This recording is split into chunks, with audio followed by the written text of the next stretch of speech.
So A Comedy of Horrors Volume 1, scratch or stab your funny bone. Let's find out now. Hey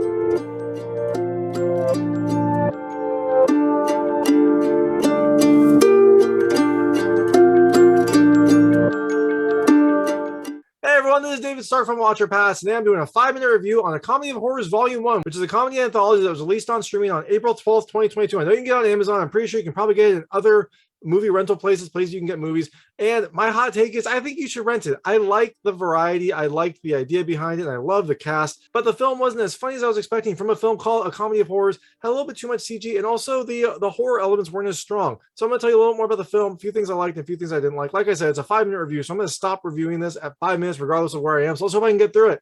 So, Comedy of Horrors is a horror anthology. You have a main story involving a substitute teacher in a class telling terrible stories to children, and then each of those stories is an independent short in this film. There are 4 main shorts. One involves clowns, which is scary already. One involves puppets, which is also scary. One involves a bridal shower gone wrong, and the last one involves movie magic. And each of these stories is its own self-contained story with comedy and horror elements. I think they were actually directed by different directors because the film lists like 4 directors. So it is definitely a compilation that gives you plenty of variety and plenty of interesting stories. Now, things I liked about this movie. The first is the variety. I really loved having these 4 different stories because you get a good amount of different scenarios, and if you don't like one, I'm sure you're gonna like one or the other. There was definitely one scenario that was my favorite, but I had pieces that I liked from each of them. And the variety also gives a lot of actors a chance to shine in this compilation, and it definitely gives you some different facets for this overall story.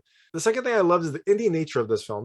This film definitely has an indie variety feel. You get some different stories, definitely not ones that you would see in a mainstream movie, and they're also very weird. And I liked kind of the way that this had like a no holds barred type of setup. This had like a very strange premise and strange amount of stories, and also it definitely felt like a labor of love. It felt like everyone involved wanted to make something weird and different and special, and they succeeded in that.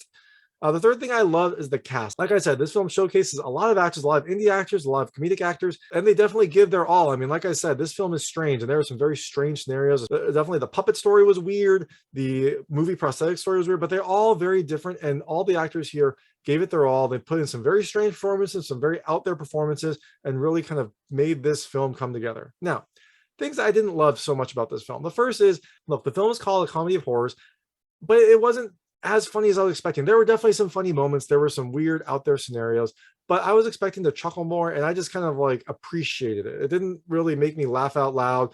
Some of the comedy was a little bit more vulgar than I was expecting. And look, I don't really mind that. I find that funny sometimes, but here it just wasn't hitting for me. So I was expecting a little bit more from the comedic aspects. Now, on the flip side, the horror aspects also didn't hit me as well as I thought I would. There were a few kind of scary-ish moments, but nothing was unsettling. Now, I don't think they were going for that. Like, if you look at the poster, it definitely showcases the comedy side of things. It doesn't really seem like this movie is going to be one that's going to keep you on edge.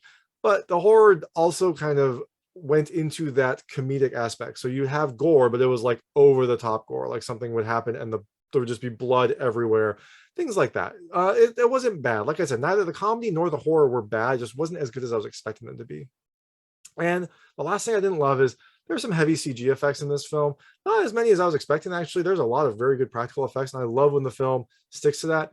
But there are some heavy CG moments in the movie, especially the last story, which deals with movie prosthetics, and they actually kind of make fun of CG in that story and then use a lot of CG to tell that story, which definitely broke my suspension of disbelief. And, I thought it was kind of ironic. I think maybe that was the point, but I didn't love that aspect. I wish they would have kind of stuck with the practical effects.